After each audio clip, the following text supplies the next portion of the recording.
real power in this industry, which is a big industry. Doug, why don't you go ahead? Well, thank you, President Trump. This is a huge day for the nuclear industry. Mark this day on your calendar. This is going to turn the clock back on over 50 years of over-regulation of an industry. America has always, American greatness is executive orders.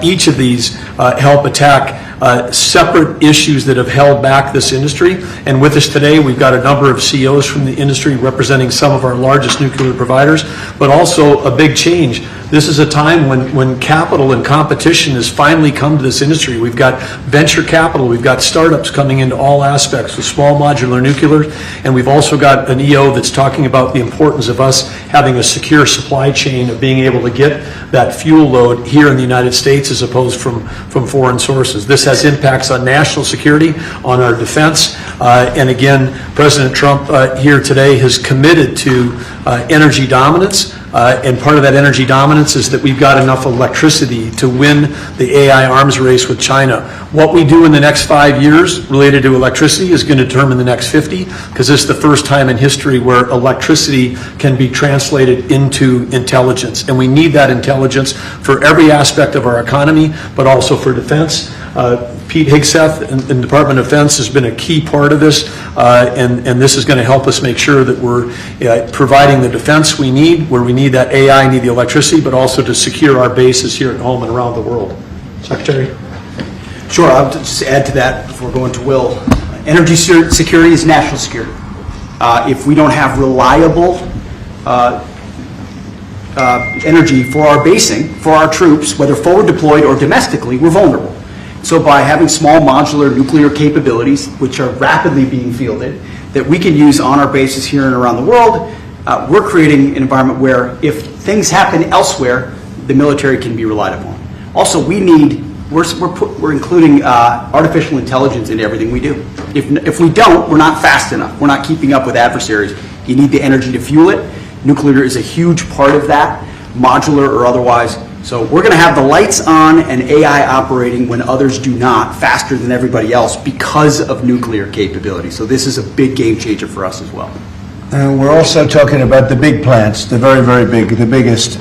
We're going to be doing them also, but we're going to start off a little bit. I think our focus today is the smaller module, but included in this group, we're also doing big plants where needed. They won't be needed too much, but they'll literally be able to do an entire state. And you've read a lot about cost overruns in a couple of states that were pretty significant, but we're not going to have cost overruns. And the technology's come a long way, both in safety and cost and everything else. Would a couple of you guys like to talk about your companies, and you want to say anything? Joe, why don't you kick it off? Sure. My name is Joe Dominguez. I run Constellation Energy. We have about 25% of the nation's fleet. We're the largest publicly traded nuclear company in the world. We're in the middle of a merger with Calpine, and once completed, we will be the largest electric producing company in the world. About enough power to produce, to cover all of Mexico, actually. I didn't know that. When we talked, you were so modest. I can't believe it. That's normally not said about me, Mr. President. I'm very impressed. Go ahead. So you think it's got a great future? Yeah, well, absolutely we do. And the big change here is not only the technology has come around, but we have some of the largest companies in the world, the hyperscalers, who need this energy for AI, who are now working with us to fund the development and construction of the next generation nuclear. Nuclear is a 24/7 resource. These data centers run 24/7. Some of them will cost $200–300 billion, and they want to run them all of the time. So we can't use intermittent resources. We need something that's always on 24/7, and nothing does that better than nuclear. The problem in the industry has historically been regulatory delay. Mr. President, you know this because you're the best at building big things. Delay in regulations and permitting will absolutely kill you, because if you can't get the plant on, you can't get revenue, and the interest costs are horrible. We're wasting too much time on permitting, and we're answering silly questions, not the important ones. For example, let me give you an example. In 3 places in this country, we're trying to license new reactors at sites that already have reactors. Yet I have to spend $35 billion at each site just for the NRC to do an analysis that says this is a good place for nuclear. Well, guess what? We've been running nuclear in that community for 4 decades. Why are we even asking that question?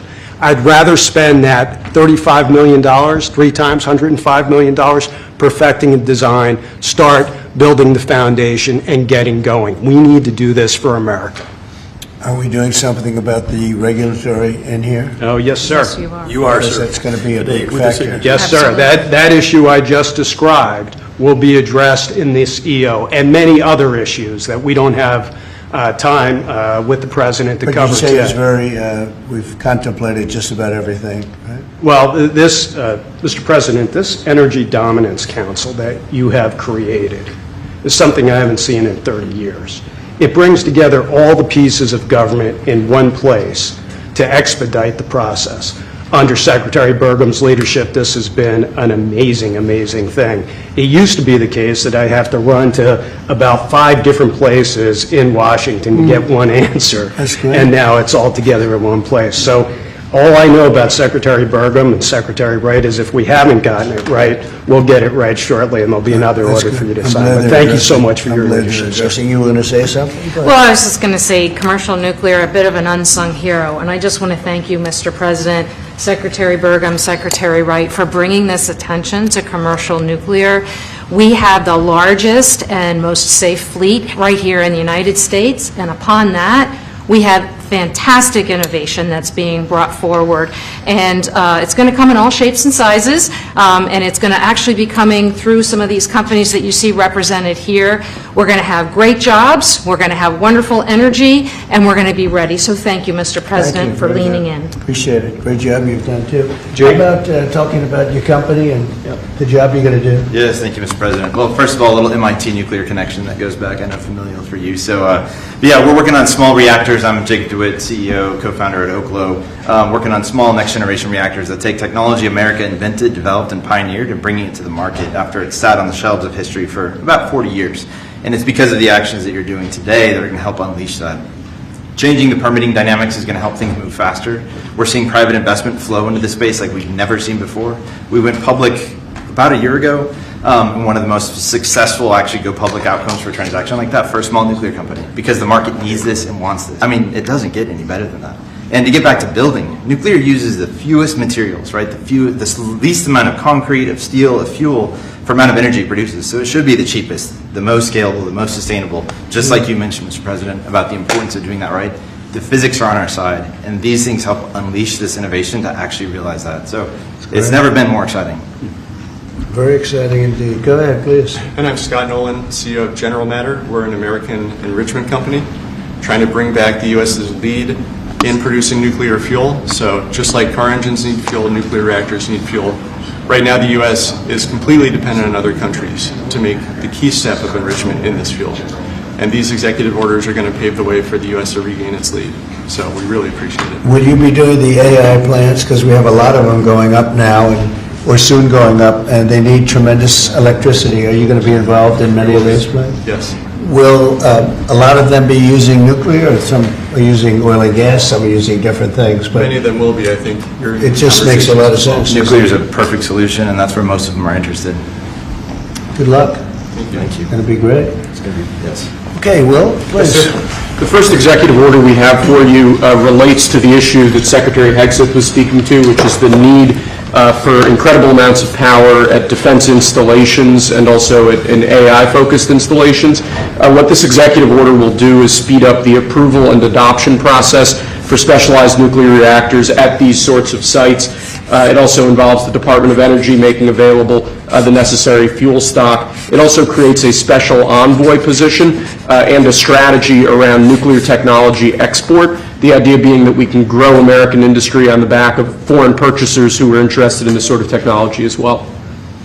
I'm just thinking, as you're saying that, I just said, what about auto pens? Could I use an auto pen? What did Biden do? Did he have an auto pen at the desk? Nuclear powered. No, he didn't do events like this. He used nuclear power. You know, he didn't do events like this, I guess. That's all right. Otherwise, you know, you walk into the other side of the room, have an auto pen sign, right? Here it is. It's phase one. Very big phase, very important phase.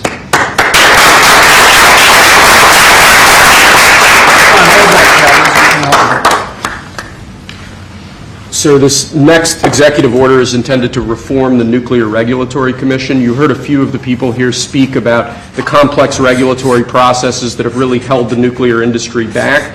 Before 1978, there were 133 reactors built in the United States.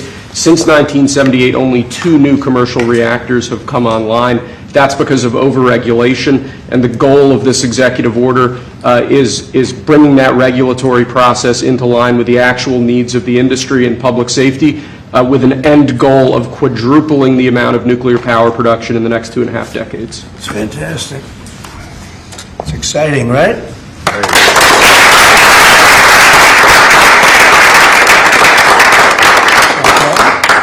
There you go.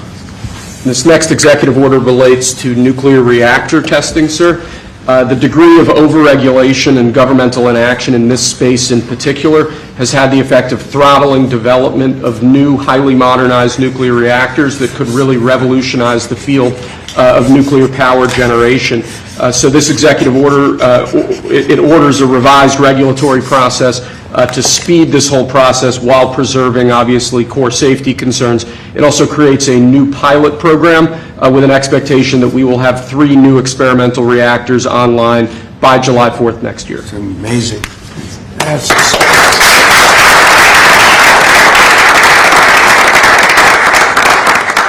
okay, come on. And lastly, sir, we have an executive order on reinvigorating the nuclear industrial base. There are a number of core issues here, including the issue with fuel feedstock that one of the speakers mentioned before. This executive order, among other actions, includes an invocation of the Defense Production Act in order to spur a closer collaboration with private industry to ensure that we have the fuel supplies we need for a modernized nuclear energy sector. In addition to that, it includes crucial provisions relating to the development of a nuclear energy sector workforce and a number of other key building blocks to the overall nuclear industry that we're trying to spur here. Great, thank you.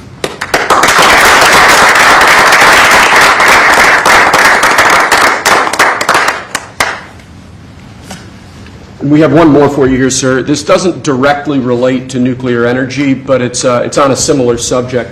This executive order is entitled Restoring Gold Standard Science.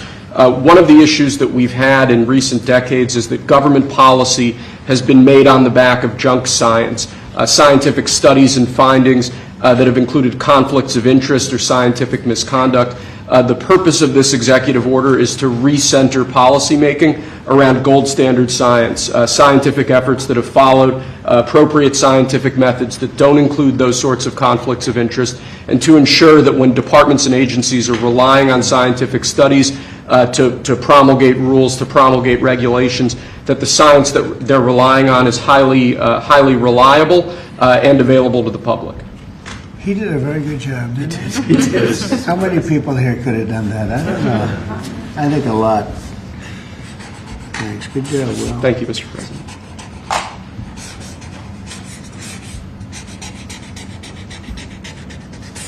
Is that it? That's all we have for you now, sir.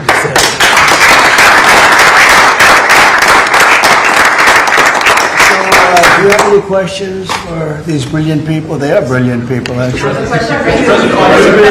President, on nuclear, sir, a lot of the concern over the years that's held the nuclear industry back has been about safety. Are you satisfied with those safety concerns? Yeah, we are. It's become a very safe, actually it's become very safe, and tremendous work's been done on that, more than anything else, and it's really the automatic shutoffs. There's so many different things that they have now that they would have never had. You know, my uncle was a great nuclear person years ago, and that was a different, if you would have asked that question, probably it would have been a much different answer. But they have tremendous shut-off power and other powers that, and it's very redundant, as I understand it, like at a level that nobody's ever seen before, so it's safe. And we're going to do a lot of the small ones, and we're going to do some of the big ones, but yeah, very safe. Safe and clean. And on your Mr. social President, on Apple. Let's keep it on this for a little while. Let's keep it on the nuclear, and then if you want to ask something else, which you might, we'll do that. On nuclear, Mr. President. Yeah, please. What did you say to folks who are concerned that speeding up licensing or even doing fuel reprocessing raises safety and proliferation? Yeah, we're going to get it very fast, and we're going to get it very safe, and we're going to get the people in and out, and they're going to do plants. In many cases, they'll do 3 or 4 smaller ones and put them together. That's what France has done. France has done a good job of this for years, and they, as I understand it, they had basically one plan, and if they needed more, they'd do 3 or 4 or 5 of them. I don't know we have to go that far, but, you know, there's something about building one big one. But we'll build the big ones too. We're going to have, I think I would say we'll be second to none, because we're starting very strong. But it's time for nuclear, and we're going to do it very big. Yeah, please. Mr. President, what about the European Union? You said that negotiations are going nowhere. Where are the kind Well, of they're points just very slow where moving. I've been saying to everybody, they've treated us very badly over the years. It was formed in order to hurt the United States, in order to take advantage of the United States, and they've done that. We have a big deficit with them. They sell millions and millions of cars, as you know, Mercedes and BMW and Volkswagen and many others, and we were restricted from, essentially restricted from selling cars into the European Union, which is not nice. And I just said it's time that we play the game the way I know how to play the game. You know, they've taken advantage of other people representing this country, and they're not going to do that any longer. Yeah. Mr. President, you are a deal maker, deal breaker. What are you hoping to achieve with a 50% tariffs on the? Well, I think this is there is no tariff, because what they'll do is they'll send their companies into the U.S. and build their plant. You know, we have I guess over $12 trillion practically committed. You look at other presidents; they haven't had $1 trillion for a year, for 2 years, for 3 years. We have numbers. Nobody's ever seen numbers like we have. And if they build their plant here, then they have no tariff at all. Are you looking for a deal in 9 days? Will you be able to do that, sir? I'm not looking for a deal. I mean, we've set the deal. It's at 50%. But again, there is no tariff if they build their plant here. Now, if somebody comes in and wants to build a plant here, I can talk to them about a little bit of a delay. But, you know, while they're building their plant, which is something I think that would be appropriate, maybe, we'll determine that. Is there anything they can do, sir? Is there anything the EU can do? I don't know. We're going to see what happens. But right now, it's going on June 1st. And that's the way it is. No, they haven't treated us properly. They haven't treated our country properly. They banded together to take advantage of us. And the people behind me know, because they had some of that with their industry. But generally, you know, we signed a great deal with United Kingdom. We have numerous other deals that are ready to be signed. We've signed a deal with China.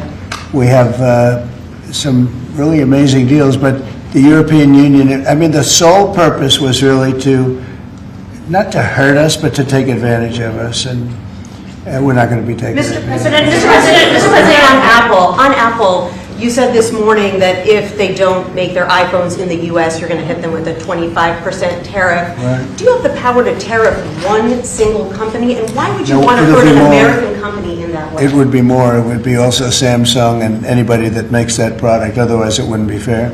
So anybody that makes that product, and that'll start on, I guess, the end of June. It'll come out. I think we have that appropriately done by the end of June. So if they make that product. Now, again, when they build their plant here, there's no tariff.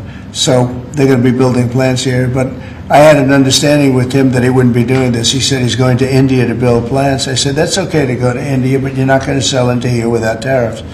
And that's the way it is. Yeah. Why would you hurt an American company? What makes you confident, sir, that Apple can build in the United States at a price that American consumers? Oh, they can. No, they can. And a lot of it's so computerized now. These plants are amazing if you look at them, but they can do that. And you know, actually, as you know, Apple's coming in with $500 billion. So are the chip companies. We have all of the chip companies coming in. The biggest, $500 billion, $200 billion, $250 billion they're spending. But we're talking about the iPhone now, and you know, the iPhone, if they're going to sell it in America, I want it to be built in the United States. They're able to do that. When you say that Walmart should eat the cost of the tariffs? Is that an acknowledgement that it is U.S. companies that bear the brunt of tariffs, not foreign countries? Sometimes the country will eat it, sometimes Walmart will eat it, and sometimes there'll be something to pay, something extra. I've always been a fan, and I've always believed, and if you look, take a look at what I did 4 years ago. We had the greatest economy, and we had no inflation. Remember that. We had no inflation, and yet we had hundreds of billions of dollars of tariffs that I put on China, yet we had no inflation, we had no big cost differential. Oftentimes, and I don't like it when a department store, because they'll do a lot of business, but you know, they announce record profits and everything else. They have to take out some of their profits. They'll make a little bit less money. But I don't want the consumer. I don't want the consumer to pay. But why impose tariffs that you know are hurting American businesses? They're not hurting, they're helping, because they're creating jobs in America. We're creating tremendous amounts of jobs in America like you've never seen. We're having investment in America. We're not getting ripped off by every country in the world. We've been ripped off by every country in the world. They're making their product, they sell it.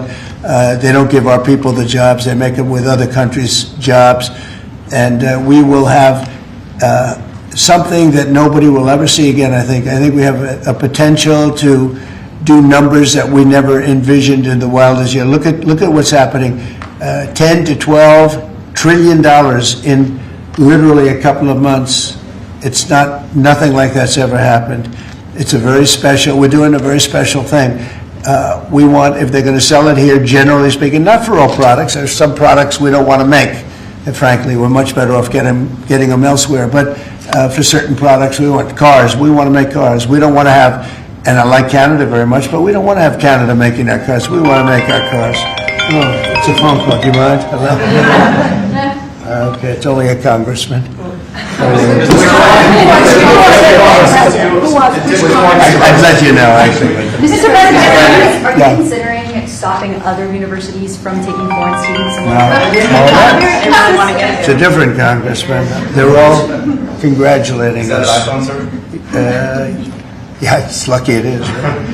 Okay, let's go. Are you considering stopping other universities besides Harvard from accepting foreign Well, we're students? taking a look at a lot of things, and as you know, billions of dollars has been paid to Harvard. How ridiculous is that? Billions. And they have $52 billion as an endowment. They have $52 billion, and this country is paying billions and billions of dollars and then gives student loans, and they have to pay back the loans. So Harvard's going to have to change its ways. So are some others. On that note, a lot of CEOs in the United States, big companies, are foreign. What is that going to do? I'm fine with that. No, I'm fine with that. Competitive. No, we want to do that. We're actually going to be doing something in the near future that's going to make it possible for people to come into this country and come in and, you know, have a road toward citizenship. And I think it'll be very exciting, but it's too soon to speak. Why would you not want the best and brightest from around the world to come, I do. to come to Harvard? I do, but a lot of the people need remedial math. Did you see that? Where the students can't add 2 and 2, and they go to Harvard. They want remedial math, and they're going to teach remedial math at Harvard. Now, wait a minute. So why would they get in? How can somebody that can't add or has very basic skills, how do they get into Harvard? Why are they there? And then you see those same people picketing and screaming at the United States and screaming at, you know, they're anti-Semitic or they're something. We don't want troublemakers here. But how do people that can't, when Harvard comes out with a statement that they're going to teach some of their students remedial math, that's basic math, that's not the deal. Okay, and anymore. Are there other countries you're considering shortening the 90-day pause on tariffs for? And then are there specific steps you're looking for the EU to take? We're doing well. We have a lot of requests, and you know, you don't have the people to handle it. Frankly, everybody wants to make a deal. I'm sure now the European Union wants to make a deal very badly, but they just they don't do it right. They don't go about it right. The other thing they do is they sue our companies all the time. You know, they have suits where their judges, I don't know if they're appointed by them, but they're definitely Europe-centric, and we're not going to stand for it. They won a $17 billion lawsuit for Apple, and I read that case, and that's not a case that should have been won. They're suing other of our companies. They use this as a weapon, but they use it really to raise funds for what they do. It's almost like a fundraising mechanism. So we add that to the fact that they do the non-monetary tariffs and lots of other trading, you would call them trading barriers. They don't take our cars. They don't take our agriculture. They don't take anything, but we take their cars by the millions. And therefore, they have the jobs, they get the money, and we get closed plants. It's not going to happen that way anymore. Thank you very much, everybody. Thank you. Thank you, Chris. Thank you, Chris. Thank you. Thank you. Please don't.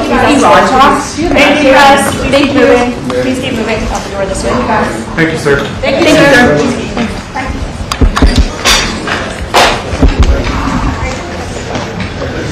You